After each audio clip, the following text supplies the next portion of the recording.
Good morning-ish. Morning if you're me and you don't like mornings. It's 11:30. Happy Friday. Welcome to You've Got a Thing, a interview thing about Milwaukee theater things. I'm Grace. I was interviewed last week for Mad Rouges, but this week I am the interviewer for Tim and Edson of, how about you guys introduce it? Go ahead, Tim. Brew City Opera. You did that so much better than I could have.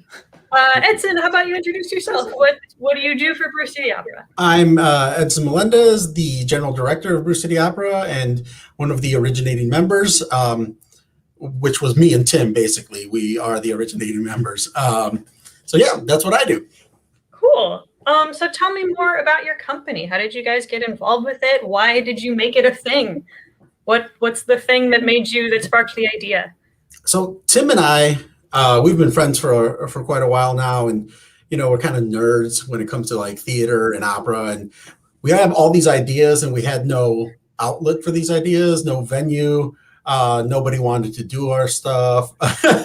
So in was it 2019 we got together and we did a thing, and that started the company. And then COVID, happened. I don't know if you guys have heard of it, but like it's happening some places. And that slowed us up, but now we're back. Yeah. So opera, for those of you who don't know, is incredibly expensive to produce because when it's done in the fullest version of itself, it's got an orchestra and a chorus and, obviously all the other theatrical stuff, lights and sets and costumes and all that stuff. And it's incredibly elaborate. And so we were like, we're two guys, we can do that, right? It's no problem. So we did our first production in 2019. We did Carmen, which is everybody's favorite opera, even if they don't know it, because they've already heard all of the music from it in commercials and TV and movies and all sorts of stuff. And I created a version of it where we take just the best parts, the leanest version of the story, and present it with 8 singers and a piano and we did it in a really tiny chamber theater sort of space. There's basically a reconverted house, and it went over really well.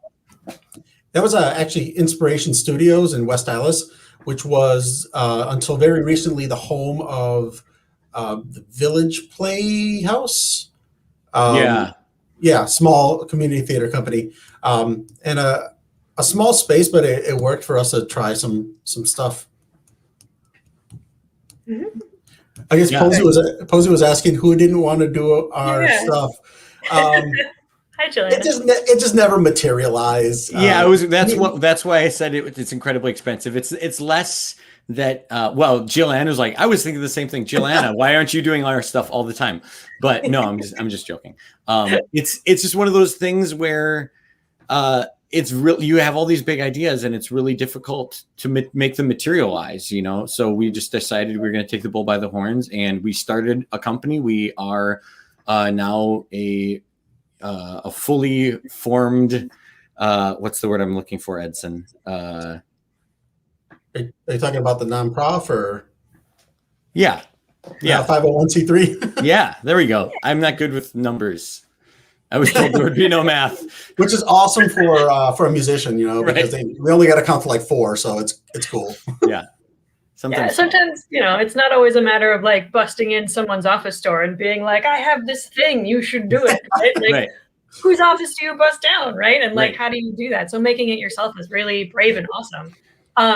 I want to know, what is your background and what made you go opera? Opera is the thing, especially because, like you said, from my perspective, opera is a thing that I have to, as a patron, go and dress up for and spend a lot of money on a ticket and see these giant, beautiful sets, and I have to learn Italian or hope that there's subtitles, right? What part of opera did you start with? Did you go to opera camp when you were a kid? And what made that the thing that you want to do? So both Edson and I are singers, and so we came from it from just the opera lover standpoint, and the people who were in and on the inside, singing roles, singing in the Florentine chorus, and also being kind of theater nerds separate from being opera nerds. And so we just sort of, at least I'll speak for myself, I fell in love with what opera can be, like the potential of it. There's nothing wrong with the sort of standard version that you were laying out about all those things, but that's only sort of like one version, the same way that I think a lot of theater people will resonate with. There's no one perfect way to do a play, right? There's a lot of different things. It's the same thing as any other art form or movies. It's I'm going off on a tangent for a second. There's that happens with them. Yeah, people will. Nobody would ever go to a single movie and be like, I didn't like it. I just don't like movies. But sometimes people can go to see an opera and they're like, oh, I just don't like opera. It's like, well, you saw one and it probably wasn't very good. Yeah. Same way as Tim, I started as a singer. And then back in high school, I did a ton of music theater and a ton of theater. Even in college, I stayed really close to the theater department, kind of stopped doing music theater. And I mean, I've been in love with opera since I was like 14 years old. There's just something about the amalgamation of, all of the theatrical elements, all of the musical elements, because I was a, violinist and violist since a young age too. All of it coming together was just like, for me, really, really impactful. It's like going to see a play and hear a symphony all at the same time. And, human emotion, music is one of those kind of binding things, at least music that survives. Like it goes, it transcends time, it transcends culture and stuff. And at the bottom of it, we're just dealing with truth all the time, the truth of humanity. So, I just became kind of obsessed. And that's how I got into it. That made me think of one other thing, which is there's a great speech in the play and the movie Amadeus, where Mozart is describing how in a play, if you have like 6 characters all trying to talk at the same time, it's incomprehensible, chaos. But you can have 6 characters singing at the same time, all with their own thoughts and emotions. And it's like the most beautiful, harmonious music. And there's these gorgeous ensembles in operas that's one of the things that like made me fall in love with opera, is that ability to sort of like have this chaos turn into the most sort of gorgeous, sublime music. Well, I think in both of our heads, there's a lot of chaos. So somehow that we, just make it go. That's cool. All right. So if Brew City Opera isn't the I need to pay $200 for a ticket and sit in my lovely gown and watch, hope there are subtitles, what is Brew City Opera then? How does it turn opera into something, I assume, more accessible than that? So like Tim said, we try to kind of cut all the extemporaneous stuff, all the extra stuff, the giant choruses and stuff like that, and really cut down to the core dramatic progression of the piece. That's one way that we're different. We kind of adjust things and streamline the story so that we're telling the story without stopping the dramatic flow, so that a chorus of children can walk across stage and look super cute. Besides that, we focus on small, intimate performances where hopefully we can, make a huge impact on the few people that we have there. And, much like Milwaukee Opera Theater does, very similar thing. They do kind of more modern adaptation of stuff, and they're awesome. We're great friends with them. We've both worked with that company. And so one of our hopes is to kind of engage those who think that opera is too expensive or whatever, and make them kind of fall in love with it a little bit, so that then they go see the other companies. They go see MOT and Florentine. And, we kind of want to be a little bit of a feeder program for those. And then the other big thing is that we highlight local talent. So in this current project, every single person involved is local. We don't have a single out of location person. Yeah. There's a subgenre of opera referred to as chamber opera, and it really just means like small scale opera. Usually there's no chorus, smaller orchestra, and just a few characters. And not that that's the only thing we want to do, but it's definitely something that we can focus on as a small company. And frequently they're just as good as the big grand operas, but on that smaller scale that I think especially for a modern audience is a little easier to get into the drama of it without like feeling like it's a completely different world that they've stepped into. And it's cheaper to produce. Yeah. Did we mention the price is cheaper? 5 people cost a lot less than 30. Yeah. Or That's 300. awesome. And it sounds exactly like the doorway that I would need personally to get into opera, because like, oh, do I want to go to the opera? Oh, I don't have anything to wear to the opera, right? Like I've always been a little intimidated by it. I've always been a little like, there's going to be so much that I don't understand because I don't know the world. And I really just want to watch a story. And especially if you've hired all local, I'll go see it if my friend's in it. I'll be like, oh yeah, that's, Tim or that's Edson. I'll go watch them do something, right? I think another thing that's really interesting is that a lot of people are willing to give, let's say you're doing, you're going to your first Comic-Con or something like that, or you want to get into anime or foreign films or something like that. There's a lot of. That's all you, Tim. What? That's just me? That's all you with the anime and the Comic-Con. Well, I'm a big comic book nerd too as well. But like, so there's that whole world and it can be very overwhelming. And there's a lot of people who are like really deep into it. And that certainly is true with opera. But it's also, the reason I bring this up is because they tend to be almost universally very welcoming communities that aren't about judging people or about what they don't know or about the fact that they're not hip to all the cultural things yet. We just want you to join us in the sandbox and like play with us and enjoy the same thing we love. Yeah. So. Yeah, there's that big perception about, you have to do this and that to go to an opera and bust out your mink and stuff like that. But the fact of the matter is, like, you see that at the big houses on the audience side. Backstage, we're just like any other actors, In fact, most of us are, just as insane as any acting company. Crazy stuff happens backstage. We're all dorks and goofs. That just happen to love and focus on this one thing, this one type of theater. And one of the reasons why we picked the name Brew City Opera is because we wanted to actively sort of become sort of an appealing option to, let's say, a working class background or people who are, haven't seen an opera before or are interested in just sort of giving it a shot, so that there's nothing intimidating about it. That doesn't mean that we're not going to be presenting really great opera and sometimes in the original language, but that doesn't have to be something that is off-putting. Awesome. So before we run out of time, now that we're all sold on how passionate you guys are about opera and like swept up in that, tell us how to get involved. What's the next thing we look for? What's the next thing we click on? What's your thing? You've got a thing. We do. We do. We have a thing. So this upcoming Tuesday, May 4th, at 8:00 is the first episode of our, what did I call it? It's a very expansive name. It's an 8-episode musical drama radio miniseries.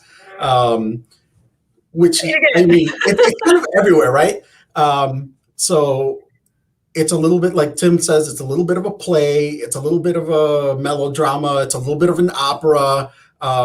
It's a thing, basically. It's very much a thing. Yeah. So we're going to be releasing basically a podcast. It's a show in 8 parts, and each part is going to be very short, like 10 to 15 minutes. So it's easy to listen to, like on a drive to work or home, or just like catch in between some other things that you're, catching up on your Netflix or whatever. And we're also releasing it on YouTube because the piece is called L'ultima canzone. Make sure I say it right. And it's a mix of Italian and English.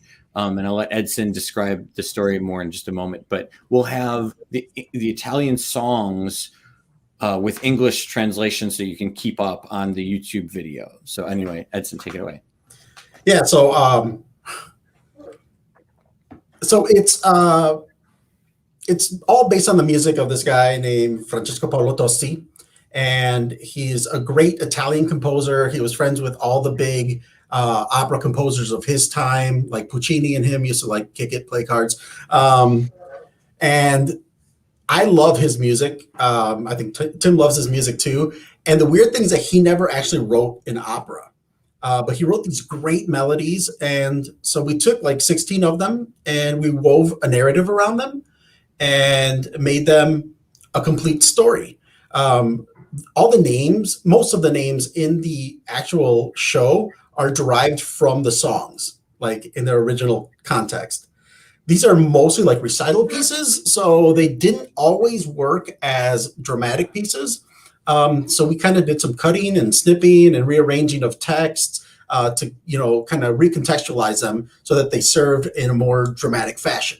And we, like Tim said, the songs remain in Italian. So we're like, how do we reconcile that? Like English text, Italian songs out of nowhere seems kind of like, what the hell? So what we did is we made all of the characters Italian Americans in 1950s Little Italy.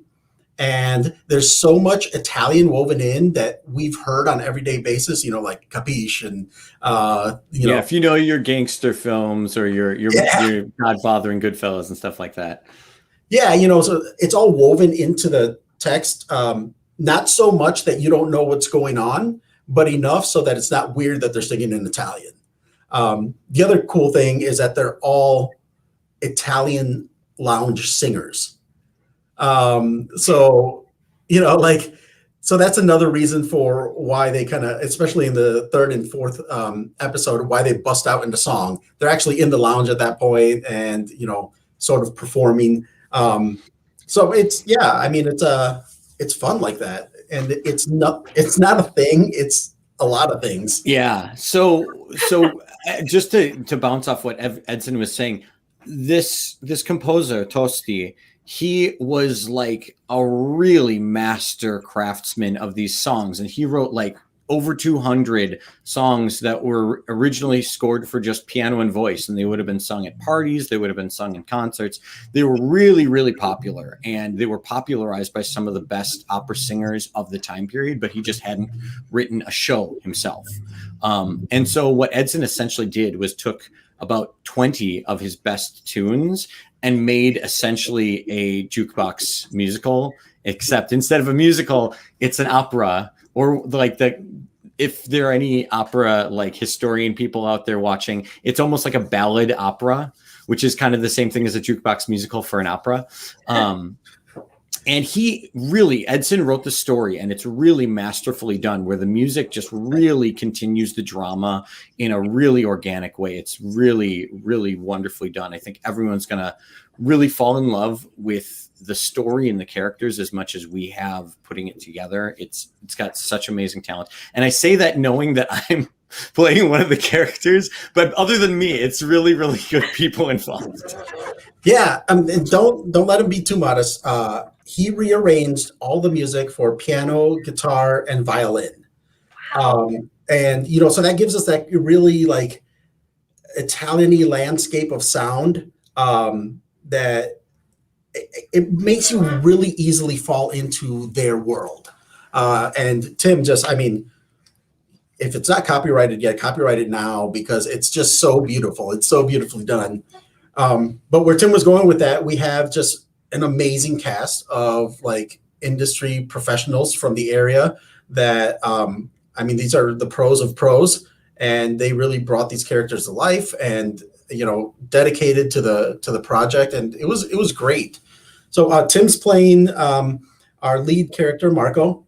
And I always want to call him Anthony. Andrew Varela is playing Tony. That's why I always want to call him Anthony. So, Andrew Varela is all over the music theater world in Milwaukee. Broadway's Andrew Varela. Kristen DeNino is playing Nina, and Sarah Frank, who's also the one of the administrators at Opera for the Young, is playing Mary. And then we had Joe Ketchum on violin, Ben Dameron on guitar, Maggie Rebers on piano, and our recording engineer is also local. His name is Andrew Reilly. And he's a former singer himself. After he was no longer singing, went back to school for recording engineering, and he's awesome. He really, really gets how to work with classical singers and that, whole soundscape. We made this project a little bit without exactly knowing what we were doing. I had used the analogy of like we were jumping out of a plane with a kit for how to make your own plane, and we were sort of like assembling it as we were falling and trying to figure out if we were going to be able to put it all together in time. But it turned out way better than we had any right to expect. And Andrew Reilly, the recording engineer, had a lot to do with it. The recording process went super smooth, and we've been listening to some of the episodes just astounded with what he's put together. So it sounds really, really good. I think everyone's really, really going to enjoy listening. And the other great thing is that this is free. Anyone can listen to it just like a regular old podcast. They can certainly donate to brewcity.com. How do we do that? Where do we go to listen, and where do we go to donate? So to listen, you can tune into our YouTube channel, which is Brew City Opera. You can check us out on our Facebook site, and we'll have an event that links to the YouTube. And then to get more information and donate, you can go to www.brewcityopera.com. You can do the /donate, or you can just like check it out because it's going to be in your face anyway. To be honest, I left out a crucial character, and this is a speaking role. Local actor Bob Balderson is playing the role of Sal. And he does a phenomenal job. And he's kind of all over Milwaukee too, and a great actor. So sorry I left him out originally. Well, thank you both so much. I'm about to go to brewcityopera.com and try to see check out your YouTube page, and May 4th, right? May 4th is when the this Tuesday. There's a few trailers out there. So there's a few trailers. So you can hear a little bit of it and look at the world we're trying to create. Yeah, if you go to the YouTube page, you can subscribe there, and then you'll be notified when they all drop. Awesome. Bite-sized podcast, YouTube, radio show. Opera. Just feels like exactly the door that I need to walk into the world of opera. 2021 in a nutshell. Yeah. Thank you so much, gentlemen. Thank you. Thank you for having us. Yay! They're so much fun. They're so much fun. I'm super excited about that. They sold me. That was blowing my mind. I'm on it. I feel bad now because I should have went to the YouTube and pulled the trailer, and we'll put it in the comments. It'll be great. Everyone's looking for it right now. So everybody is rushing instead of watching us. Yeah, for sure. They're running over to their channel and going, something more interesting over here. Yeah. Great. That's awesome. I get so excited about accessible things.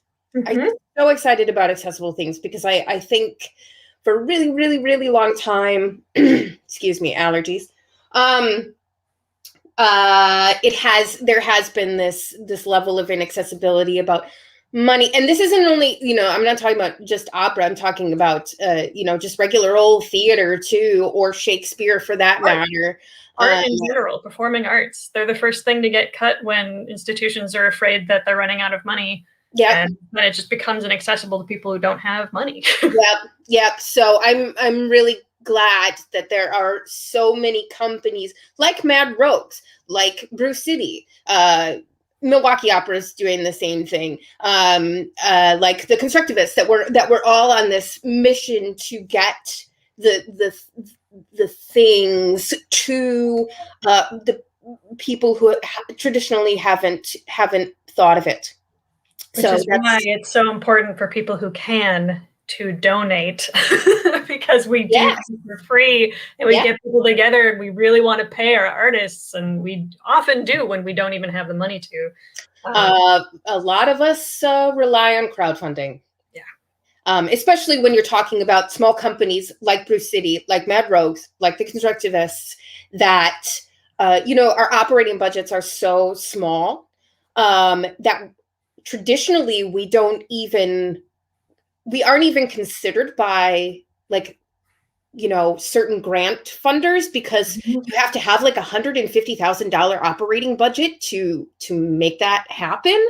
And so those of us that are really, really far, far under that level, we rely on the public and we rely on crowdfunding. So go and check out Brew City and go to brewcity.com/donate and check out their things and watch people make art, because it's super, super important. Let's talk about some other small companies going on. Those Theater Alliance peoples. Let me see if I'm excited. I'm writing May 4th down right here, because it'll be springtime and I'll listen to some Italian opera. May the 4th be with you. Oh yeah. It's the nerd call. It's the nerd call. It's bridging cosplay and Italian opera together. Oh, I geek out. All right. Before May the 4th, you can, this Sunday, 53212 Presents has their Danceteria, which is an ongoing series of theirs that they're doing virtually. Normally they do it in person. I think actually their last event they did have a limited amount of people in person. This is just a fun sound and dance oriented event. This one is, it's like church. It's at 10:30 a.m., 10:30 to noon, and it's with musician Alan Russell, and he samples live improvisational instruments and mixes it with eclectic rhythms and things, and it's like a morning dance party. So if you want to have some joy in your life on a Sunday morning, you can find that at 53212presents.org. Then this is also something that's very cool that's starting next week. Skylight Music Theater does this program called Kids Writes. It's a musical theater review written entirely by students 3rd through 8th grade. Mm-hmm. They normally tour this thing to elementary and middle schools with local professionals and accompanist, but of course, COVID. So this year they're doing it virtually, and they this will run from, I have it right there, May 3rd through June 13th. You can go to their theme this year is time capsule, because of what we've all been living with. That's excellent. I used to help with Kids Writes. They go into schools and get kids to write things, and then they turn the things that the children write into musical reviews of things. It's really, really lovely and adorable, and it's a celebration. They're not making fun of anybody. They're celebrating the kids. Yeah, no, but kids are kids, and like you said, the level of adorable would probably make your heart explode. So, but you can go to Skylight Music Theatre.org to check that out. Great stuff always over there at Skylight. Pink Umbrella. Yay. One of our favoritist companies with just a great mission of, again, accessibility, making theater accessible to persons who identify with disabilities. So that's mental, physical, emotional, what have you. They have a ton of workshops. It's a machine over there. Get your people who who identify with a disability over to this company. They have so many workshops: dance, singing, movement, acting, like the whole thing. Registration ends today, and they have their audition workshop day tomorrow. There are spots still left for tomorrow. So please, please, please, if you are interested in that, go to Pink Umbrella Theater, that's a TER.org. Also, Katie Cummings, the artistic director over there, told me that they are looking for actors for their upcoming summer production of Shine. There's a $500 stipend on that thing. So if you are an actor looking for a gig, I would run, because that's some awesome stuff they have. Really, really great company. They really, really know what they're doing. Katie's just a bunch of seriously angels on earth over there. I always have to mention Imagine MKE, because they are helping, especially the Milwaukee Theater Alliance, to spread our wings and get as much reach and access as we can, and work on important things like public funding of the arts and all of that. They're a huge advocacy organization. They offer us this nice production platform that makes things so easy for me that I can just like make this happen every Friday, boom, boom, boom. And I love it so much, and I love them so much. If you are interested in arts advocacy, which I think everybody should be, at least I want everybody to be, you can go to imaginemke.org. They have all kinds of email templates, and like they'll send you reminders, and sending stuff to your representatives, and like the whole thing. They help so you don't feel alone and adrift in the universe, to be an arts advocate. So a really important thing right now. A lot of us are feeling a little afloat. Yeah, absolutely. So if you don't know of them, please go, because they are helping so much right now in Milwaukee for the arts. And then we, the Theater Alliance, just finished up our open forums of the Milwaukee Theater Standards. This is still an ongoing process, so I'm just going to keep mentioning this until my nose bleeds, or my ears bleed, or your ears bleed, or somebody bleeds. Not yet. So the Milwaukee Theater Standards are a document that a group of us called the Not in Our House Committee got together and worked on for about 6 months, based off a handful of other documents and experience, to really revolutionize and standardize theater practices in Milwaukee, to not only help make things more accessible, but also improve diversity, be more inclusive, get fair pay for artists, like the like change the world. That's what we are trying to do.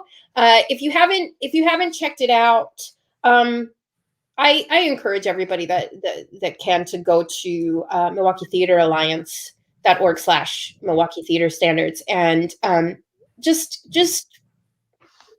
browse, peruse, and if you want to get involved, send us an email. We're going to be having a revision period here now through May, and hopefully to have a usable version by June of these standards. We consider this like a yearly document that we will constantly be revising, to make the community better, and to change the world.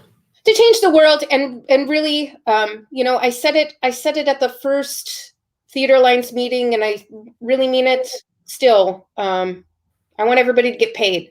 I want all artists to have this be their real job. Wouldn't that be great? Wouldn't that be great? And we're working on it. But there's, this isn't like a 6 month project, a year long project. This is like, our life's work right now is to really make it happen. I would love to see Milwaukee be the first city to really make artists recognized as a real job, and spread that all over the world. But we're working on it. So that people will stay in Milwaukee rather than moving to Quebec, where all the art is subsidized, right? Right. I think about it. That's what I dream about sometimes. Oh, I like to just take a canoe into Lake Michigan and see where I wind up. I also had a friend who lived in Belgium. Same thing. Nice. You know, so like they make it happen in places. Mm-hmm. It's not impossible. It's not impossible. There's just a lot of work and a lot of convincing of public officials. And I mean, it's a cultural change. It's an epic cultural change. Yeah. So, but you can go to MilwaukeeTheaterAlliance.org to do that. And also, you know, we're getting there as far as like the pandemic is concerned, but you see, you know, places like India where, you know, the public officials were so quick to say, oh, you know, we beat COVID. Places like India and Texas. You know, so please just continue to be safe out there, so that we can get back to the live art. We love the work that people are doing, like Brew City, to try and make art happen still. But man, we miss the live stuff. So remind people about what's going on at Mad Rouges over there. Mad Rouges, the one of the Shakespeare companies in town. I am one of the newest members. I am the education person over at Mad Rouges, and we're doing some education this summer. There's a 2-week program for high school students, incoming freshmen and outgoing seniors included. And you can find all about that at actually Next Act's website, because it's a collaboration between Mad Rouges and Next Act. So Next Act, because I'm the education manager at Next Act too, has all the information about how to sign up and how to register and how to audition. And it's a free program, so it only costs time and an audition. That's awesome. Awesome. Yeah. Who also, I was gonna say, who doesn't love Shakespeare, but I need to change that and be like, we want everybody to love Shakespeare.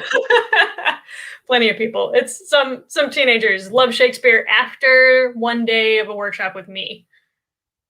Because you teach them all the dirty shit first, right? How to insult.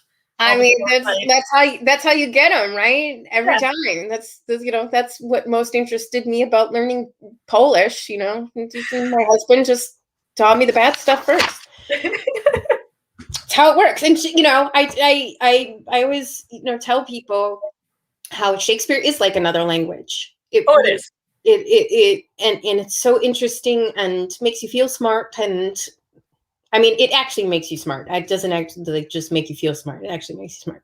So, God, there's so much good stuff going on in this town. There's so much good stuff going on in this city. It's like, come on, man. Well, and thank you for the platform. I would never have learned about Brew City Opera if I hadn't known about Milwaukee Theater Alliance first. We are sounding all the alarms and the horns and the, you know, strength in numbers, my friend, right? Awesome. Strength in numbers. And I mean, if people only knew the work that is happening and how hard we work and the breadth and depth and width and height and all of it of arts in Milwaukee and theater in Milwaukee, I have no doubt people would want their kids to be involved, and we would create lifetime fans. But it's a long process, but we'll get there. We're working on it. We're working on it. This is us actively working on it right now. Yeah. So thank you, Grace, so much for making the time for us to host this week. We're going to try and get one of those Brew City persons back here this next week to host, or both of them, because that's what we do. We try to steal your life for 2 weeks. It's not that hard of a commitment. It's really not. Figure it out. And see if we can get them back. And we'll have a new guest next week. I'm not quite sure who it is yet, but I'm sure it will be awesome, because there's a ton of awesome. So yeah, this is a great idea. Thank you so much. Thank you all out there. And we'll see you next week. on You've Got a Thing. Beautiful.